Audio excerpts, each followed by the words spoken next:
Welcome to the SR7mm Group. I won't call it a layout, it is more of a complete system and represents a British Railways Southern Region, Eastern and Central section line from London to the South Coast. The railway virtually fills a West London garden and is partially outside or contained in three buildings. Planning started in 1990 with construction commencing in 1992. More of the railway was in the open originally and it was less complex in arrangement, being a relatively simple U-shape. The general aspect of the railway in 2022 is as you will see it now, and this means that we are no longer much constrained by the weather when we operate the railway. Some general statistics before I start to show you around. There are over 100 point ends and 110 working signals in total. The system is traditional DC and it is arranged so that it can be operated by a minimum of 6 people and up to a maximum of about 22 if everything is opened and every job filled. DCC isn't really practical. It wasn't really established as a technology when we first started, and the cost of stock conversion now would be astronomical. Handing control of trains over between buildings or following your train around during its run isn't really a practical proposition either. So what controllers we have are largely homemade with a few commercial handheld units for the various goods yard. Areas that could be deemed to be vulnerable to the weather are covered using units made from a variety of materials. Of course, when the weather is good, these can be removed for a better effect. Between the old and new sheds, there is a permanent covering which provides a useful refuge during showers, but also protects the complex of junctions at the bottom end of the garden. Where lines exit buildings, they are protected by removable steel shutters in order to discourage the local wildlife, and occasionally not so wild. There is external lighting so that we can operate after dark if we so desire. Communication between buildings and other locations is via an 8-extension telephone system, and the trains are run using telephone block. If you are familiar with modern day railway rules, you could describe this as TS2 3.5 working, although mercifully we are excused having to record movements. In the future, we intend to install Southern Region style train describers to assist with operation. Now I'll take you on a tour of the system, starting with the only remaining part outside. Originally, this was the main terminus, which is based on Bexhill West. You will see the new version later, but the station you see was downgraded when the new shed was built. So how to retain what was originally there? Well, it was converted from a double-track terminus to a run-down, near-life expired single-line branch terminus by the relatively simple expedient of removing some elements of the point work and renaming Warrior Square Pier. The arrangement is the same as when the line was in use for its original purpose, just with bits missing. The approach track is also slightly different, and recent developments have resulted in the turntable being removed, the pit filled in and substituted by a more modern structure, which will eventually be an electric locomotive depot. Control is from 2 removable control panels, which are now getting on for 30 years old and beginning to show their age. These are scheduled to be replaced in the very near future, but as you can see, the original panel has just been renamed using a sticky label. The panel diagram is the same as it used to be, with a superabundance of not really necessary isolating switches. The signals here are controlled mechanically from a 13 lever frame, which also controls 3 mainline points.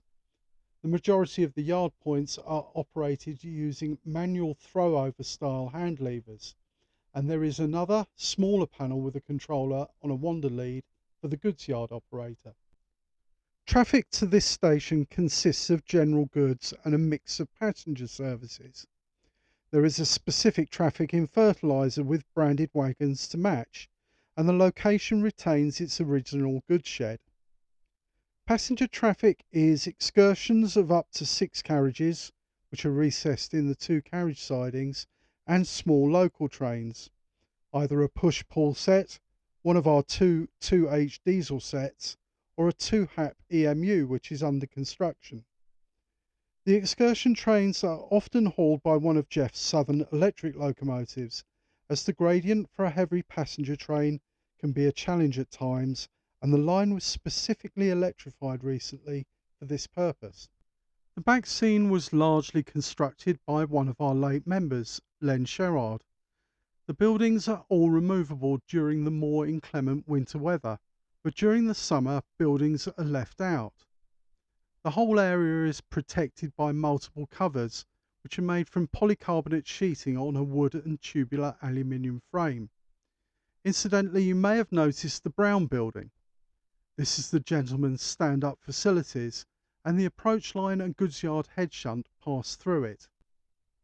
Now that I have shown you the remaining part outside, we will now look at what is indoors, starting with Smithfield. This station is in the old garage and represents our interpretation of a proposed 1866 London Chatham and Dover Railway terminus similar to Holborn Viaduct. It consists of a relatively small 4-platform terminus with electric multiple units and rush hour locomotive hauled business services, and a small amount of goods to an ex-Great Western Railway meat depot and the occasional parcel service. 3 platforms are electrified and 1 is not. The meat depot is accessed using a working wagon lift, and the small 48DS type locomotive, Sirloin, on the very top level also works. Trains are limited to 4 coaches here. We have a mixture of 4 EPB, 4 sub, and combinations of 2 bill units for the electric services, and various ex-Southern Railway and British Railway Mark I coaches for the other passenger trains. There is a small locomotive depot with access from an electrically operated turntable and 1 recess siding on the opposite side of the line, which will hold a 4-car electric multiple unit if required. Control here is from a small panel using 2 handheld controllers. Signals are 3-aspect colour lights that were built by Roger Murray, with a theatre route indicator for the platforms, and the points and signals are fully electronically interlocked. Work is underway to fit the few remaining shunt signals to the gantries and at ground level. Points are worked by tortoise point motors, and there is a 25 lever frame to control everything. Whoever works here drives trains the length of the old shed towards Coulsdon in the down direction, and from the far entrance to the old shed towards Smithfield in the up direction. There is also CCTV with cameras in the old shed to assist the operator, and this will also be enhanced soon to give additional views. On the lowest level in the garage is the fiddle yard, and this represents the widened lines and everything north of the Thames. One end leads to Great Victoria Street, which is next door. Originally it was only 2 roads and under the specific control of Great Victoria Street. Now it has its own tiny control panel and an extra road, and these are all recent additions. The rest of the garage consists of storage for materials, stock, and also 2 workbenches for construction or repairs. Now we shall move next door to the old shed. The building is 24 feet 6 inches by 10 feet and contains on the right Great Victoria Street, which is our main London terminus, and on the left Bermondsey Baker's Yard and Southwark Goods. Before I show you around in this building, I must mention that we have managed to fit a locomotive recess siding in the short distance between the garage and the old shed. This is controlled from Great Victoria Street, also known as GVS, and is intended for use by condensing locomotives that are heading north. We will start with the main station on the right, Great Victoria Street, which is based on the area around Blackfriars. This is a 3-platform mainline station with a parcels dock a locomotive depot and associated carriage sidings. Platform 1 leads to the fiddle yard in the garage, and access is also available to and from Platform 2, although this is infrequently used. Platform 3 is a simple terminal platform. On the higher level are the electric lines from Smithfield, and they pass through the Great Victoria Street high-level platforms. Returning to the lower level, the platforms can accommodate 7-coach trains. As this was the first area substantially built all those years ago, it is due for a rebuild very soon to the standard of the new shed, which you will see later. There are 2 controllers for the station area and a partially illuminated panel to indicate who has control. Signals are operated by a mixture of mechanical means and servos from the lever frame. This also controls the points, again using tortoise point motors. Moving to the far end of this side of the shed, there is a reasonable sized locomotive depot called Seacoal Row. This is busy enough to warrant a mechanical coaling plant, and whoever works this is also responsible for the 2 carriage sidings and the head shunt which extends outside. Again, there is CCTV here to assist the operators, and although it is possible for this to all be operated by one person, it is better divided between 2 or even 3 people. Moving to the left-hand side of the shed as we enter, you see our main London goods yard. This is Southwark Goods. It is based on a small Brighton yard, Willow Walk, that used to exist within the huge Bricklayers Arms goods and locomotive complex. The street scene immediately visible on the left when you enter the old shed is based on a variety of cameos, a premise perpetuated elsewhere throughout the whole system. At the far end, on the left-hand side of the old shed, is a small station called Bermondsey Baker's Yard. This is named for a late member who was responsible for the building of the magnificent girder bridge, which is of steel and plastic construction, adjacent to the locomotive yard at Great Victoria Street, and is frequented usually by 2-car EMUs. We have a 2 Knoll and a 2 EPB for these services. For goods, there are 6 roads, 2 for arrivals and 4, in theory, for departures. The head shunt extends outside parallel to the running lines and is protected by an infrared optical train detector to prevent mishaps with the limit of shunt. This is outside of the operator's view, although CCTV is fitted again for assistance. There is also a small exit at the far end of the old shed for access to the multiple junctions that exist in this location.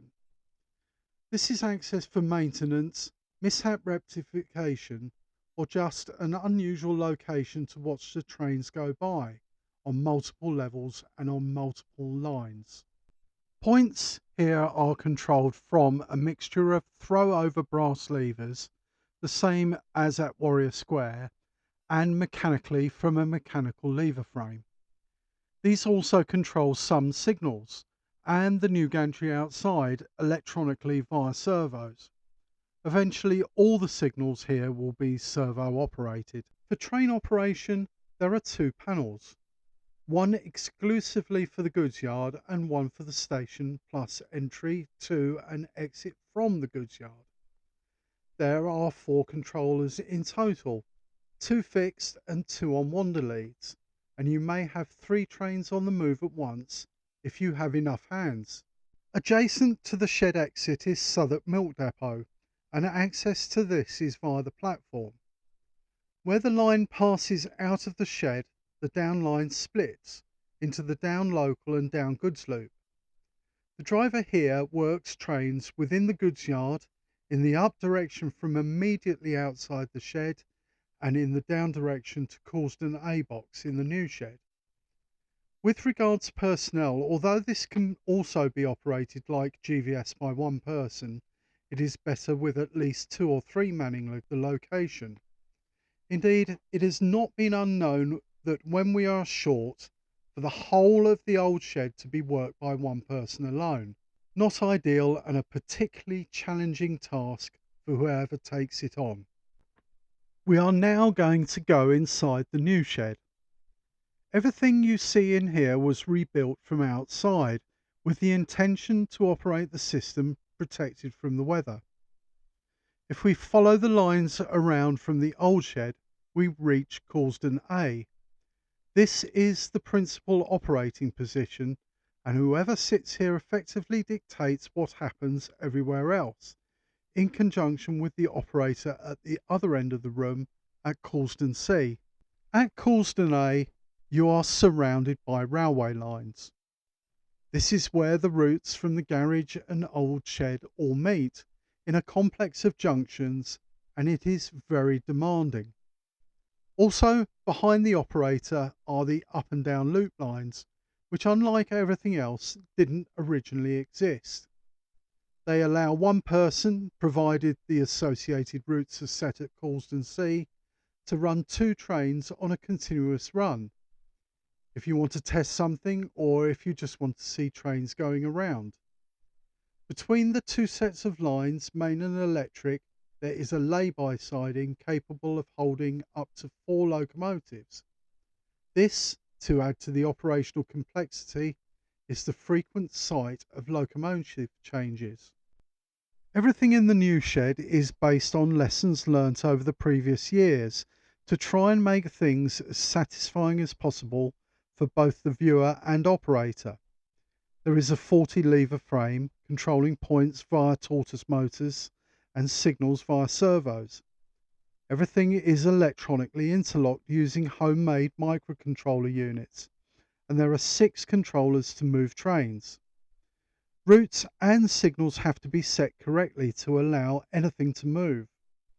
There is an illuminated control panel that not only shows the route set and the controllers connected to a particular segment of line, but will soon also show the progression of trains via track circuits. It should also be evident that the number of isolating switches has been substantially reduced to those that are entirely necessary. The operation of the signal works the isolation of a number of sections. Causden Station has 4 platforms. The operator at Causden A controls the junctions immediately in front of the position and platforms 3 and 4, the electric line platforms. These, though, can be handed over to Causden C if required. In the down direction on the fast lines, the operator at Causden A works towards the far end of platform 2. In the up direction, the operator works from the near end of platform 1. In both cases, the position of the respective signals dictates who has control with regards to fast lines. As previously mentioned, the loop lines are controlled from this position also. Ideally, this is a 2-person position, one to drive and one to signal, but it can all be done by one person. Due to the arrangement of all the lines, which was necessary to fit everything into the available space, the new shed has 2 entrances. To get from one end of the shed to the other, unless you fancy crawling, you have to exit one to enter the other.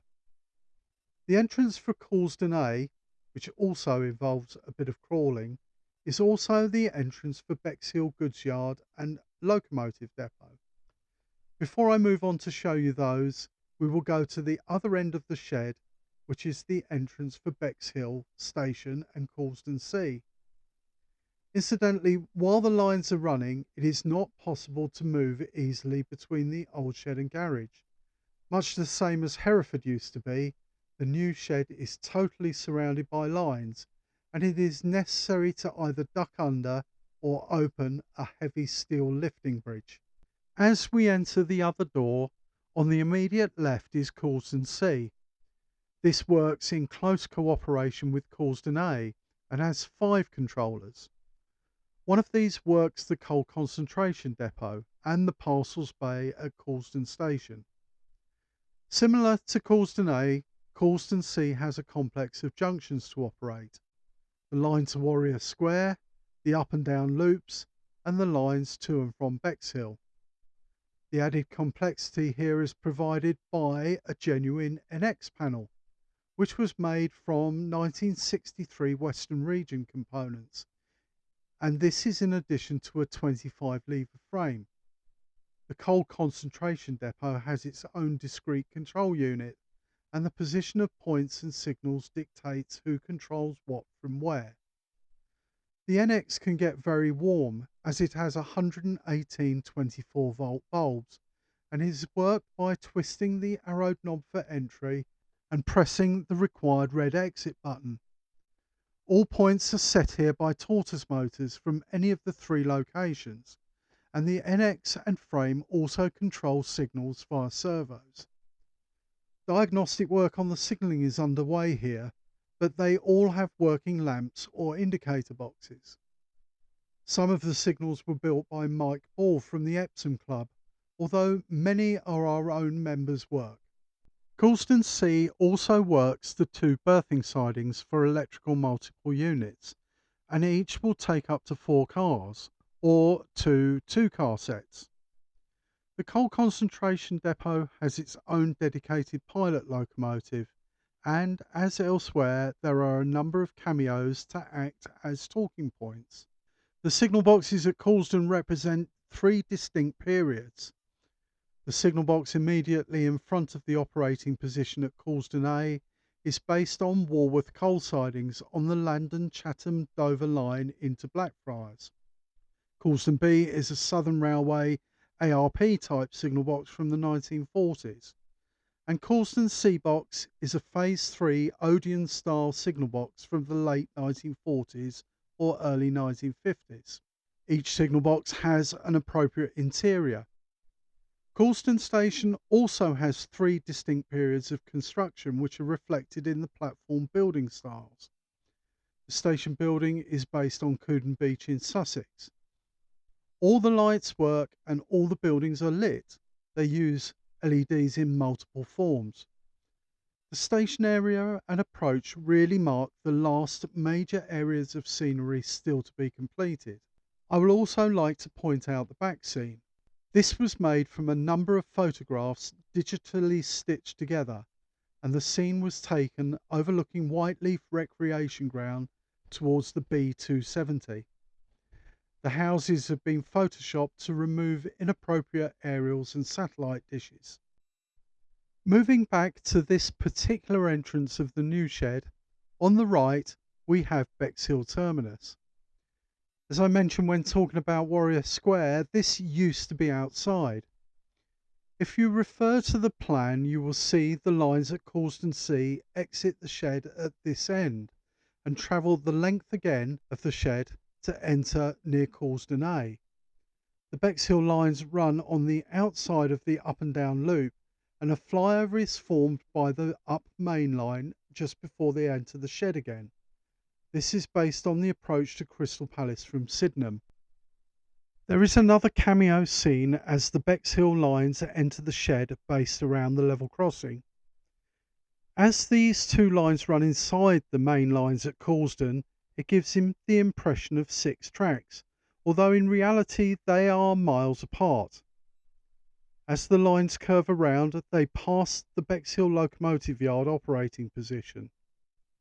The operator here controls an electrically operated turntable and 7 locomotive sidings via 1 controller, and the whole area is significantly decorated with appropriate scenery. The coal stage is a facsimile of Bricklayer's Arms shed and is all lights up. The shed itself had been bombed during World War II, so that only part of the semi-roundhouse, like Horsham, remains. The approach to the station is via some very attractive hand-built pointwork manufactured by Ian Allen on a nice sweeping curve. On the right is what we refer to as the link line. This is a direct connection from Coulsdon A and was originally intended as a supplementary link without having to go outside during bad weather. With the new covers, this is not entirely necessary, but still used by direct electric services on a regular basis. The station itself consists of 4 platforms, 3 of which can accept 7-coach trains. Platform 1 is only for 4-car EMU trains, although it can be used by other trains if no run-round facility is required, and there is a dedicated siding and facility for splitting and joining electric services. As I mentioned earlier, the station is based on Bexhill West and loosely represents what could have been its arrangement had the proposed 1939 electrification of the line taken place. In reality, only what are our platforms 3 and 4 were used in real life, but we have included the raised signal box Bexhill number 2, which was really no more than a glorified ground frame. Platforms 2 and 3 are divided by a centre run-round line, access to which is controlled by a ground frame next to the station building. Due to the lack of space, the exit from the line at the outer platform ends by an unusual double track point. Beyond the far platform number 4 are the goods arrival and departure lines and the brake van storage siding for the goods yard. We actually have at least 34 brake vans. There is also access to the engine yard. The goods yard runs back from here and is effectively crossed by its access tracks, hence the unusual double arm signal. The prototype was originally in Faversham Yard. There are a large number of sidings here and they are all controlled from Bexhill Goods Panel, which is accessed through the Causden A shed door. This is the most modern operating panel we have, and it is a facsimile of a normal railway route setting panel with individual point switches. There are 2 controllers here, both on wander leads, one for the goods yard as a whole and the other for the private Bexhill Harbour branch. This is on a slightly lower level and has its own dedicated locomotive. As in most cases, this can be operated by one person, but is really better with 2. I mentioned earlier that the whole system is DC for traction. All the controllers in the new shed, except for the ones on wander leads, are built from a design from the London Ontario Model Railway Club and use pulsed thyristors, if you want to be technical. The old shed uses simple transistor-based units. DC power is provided by converted computer desktop units and discrete voltage regulators. The power supplies for points are split plus minus variable units set to about plus and minus 10 volts. There are track circuits installed but not connected yet to make the segments turn red on the NX and to operate TOR, which means train operated route release, just like the real thing. So now, having shown you all around, I will show you some sequences where the SR7mm Group members are having some fun and operating it all. We sometimes operate using a sequence-based timetable, and at other times it is simply ad hoc running. The stock we have reflects Southern Region, Central and Eastern section running in late spring, early summer 1958. There are a few anomalies in this regard, but we sometimes apply rule number 1.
And that is about that. I hope you have enjoyed the walk around of the SR7mm Group system and found it informative and entertaining. If you would like to ask any questions, please join us for the Zoom session where we will endeavour to answer them for you. Thank you for watching.